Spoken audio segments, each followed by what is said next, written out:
So post-op day 2, today was a hard day, but it was good. I'm still really happy and really grateful for how well the surgery turned out. So I can't complain that much. This morning was rough. I decided for some reason that I wasn't going to, not wasn't, but I forgot to take the pain pills this morning. So I went like 5 hours with no pain pills on board at all. Not even the strong ibuprofen or the Vicodin or anything. I wasn't taking anything. And I decided to, Jason helped me get up and head towards the kitchen because I wanted to walk around a little bit, move my legs, which is very important post-surgery. So make sure if you ever have surgery, you do a lot of movement. It's not easy, but it needs to be done.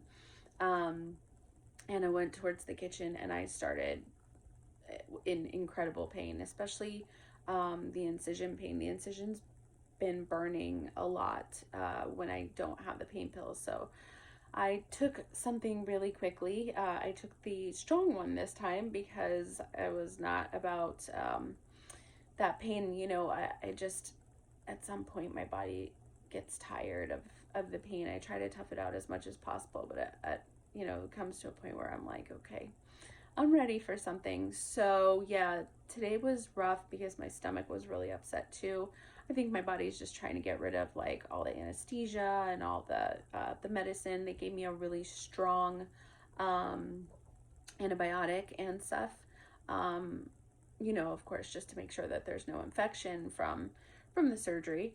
And so that probably, that wipes out a lot of the good bacteria in your gut and in your body. So that might have had a little bit to do with my stomach being upset too. So I started taking a probiotic tonight as well, which is really important when you do take a strong antibiotic, to get a probiotic on board as well to start replacing that good bacteria that the antibiotics sometimes get rid of. They get rid of the bad bacteria, but sometimes they also get rid of the good bacteria.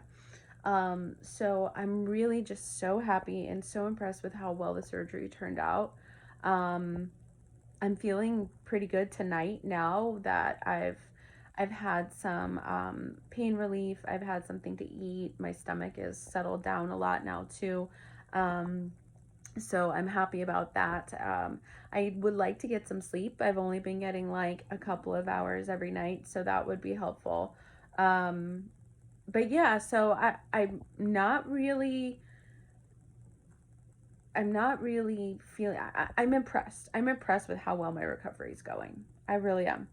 And I prepared a lot for this. I prepared, and I showed you in one of my previous videos all of the supplements that I was taking. I was doing the green smoothies. I was working out. I mean, I've been working out for almost a year now, doing ab work and arms and legs and shoulders and, doing yoga, all kinds of things to make sure that my body can recover properly from a major surgery like this. And pretty big deal to do this to your body. And I'm just so impressed at how well I've been doing with the recovery. So I'm really happy about that.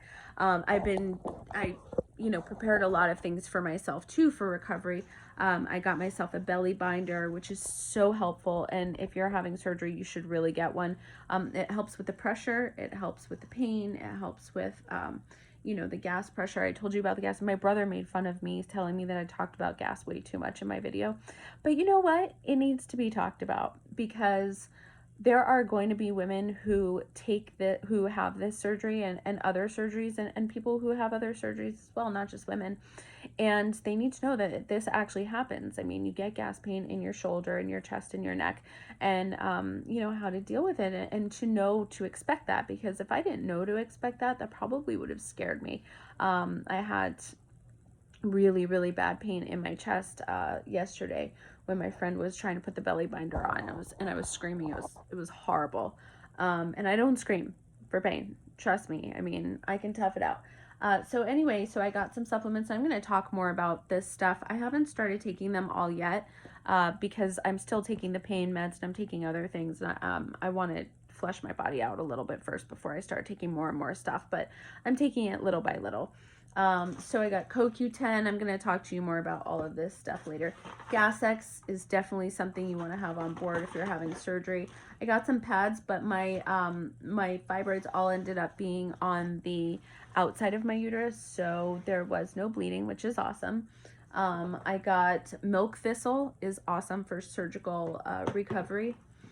Oil of oregano, another really great one for surgical recovery. I got some arnica, which is a homeopathic, Arnica montana, and this is great for bruises and muscle soreness.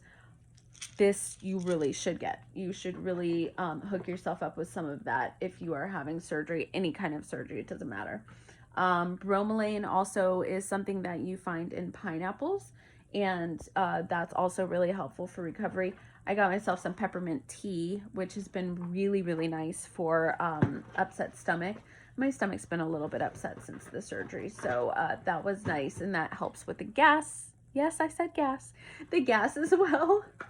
I got some of this hydrolyte. So hydrolyte is like Pedialyte, and it's great to replenish your electrolytes. So that's nice to have. I've also been taking my multivitamin again, and I had a green smoothie today. I didn't have much to eat today because my stomach's been a little upset, but I had some rice crackers, I had some Cheerios, I had some apples and celery because the fiber is very important with peanut butter. So that was good, and it was nice and light. I also got milk of magnesia because, again, if you're taking a narcotic pain medication, it can cause a little bit of constipation. So you want to get some milk of magnesia as well. I have my blood pressure cuff and my thermometer because it's important to take your temperature probably every couple of hours post-op just to make sure you're not developing an infection or anything like that. I have my record book where I'm writing down all of my intake and output and, my how often I'm walking and all kinds of things. I have my little Lolo here too. She's been my little nurse keeping me company. And so I keep some snacks over here. I've got Cheerios and rice crackers.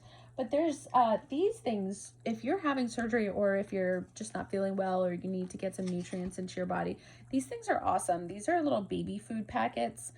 They're organic. This one's strawberry, carrot, and quinoa. I've got some sweet potato, apple, and corn over there. I've got green kale and apples over there. So those are really helpful to get some nutrients in while not really filling up your belly.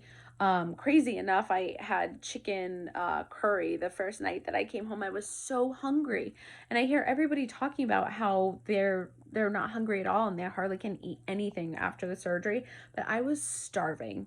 So keep that in mind because you could be. Anyway, so that's post-op day 2. I feel really good, amazingly.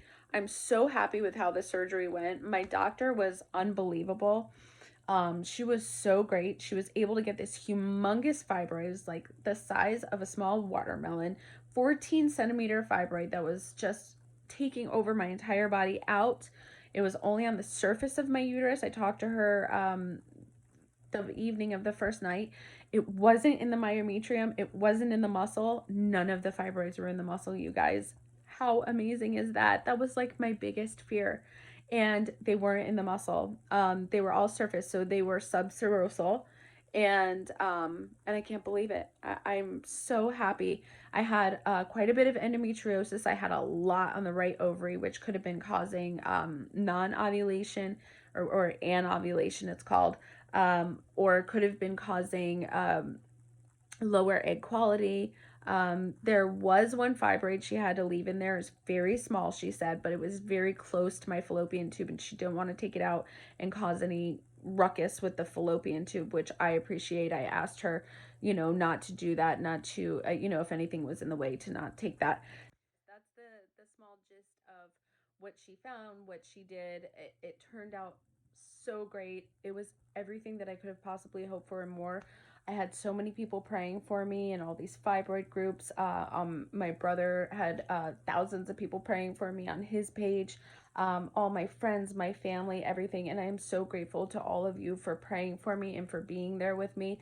And people were lighting candles and sending vibes and saying prayers. And it was just I'm beside myself with the outpouring of love, and I thank you all so much from the bottom of my heart. I'm going to be back with so much more. Um, you're going to be following me, the recovery, and we're going to talk a lot more about how I prepared and why I'm recovering so great, and what I can also do to help you have an amazing recovery from your surgery as well, if you decide to have one. And if you don't decide to have one, help you with your fibroids and endometriosis or infertility or whatever women's health disorders that you're struggling with. I am going to be here for you. And if you are struggling with any of these things, I want you to get in touch with me. I have plenty of time right now. I'm here. I want to help you. Let's chat and let's talk about how we can do that. Um, Thank you all so much from the bottom of my heart for everything. I'm so happy. I can't wait to see how I feel after this recovery period. I can't wait. I'm so excited. I'm so excited to see my stomach, to see the pain gone. I just can't wait. I'm so excited. All right, so I'm going to go. I'm going to try and get some sleep. It's pretty late. It's the middle of the night. So, all right, I'll talk to you soon. Bye.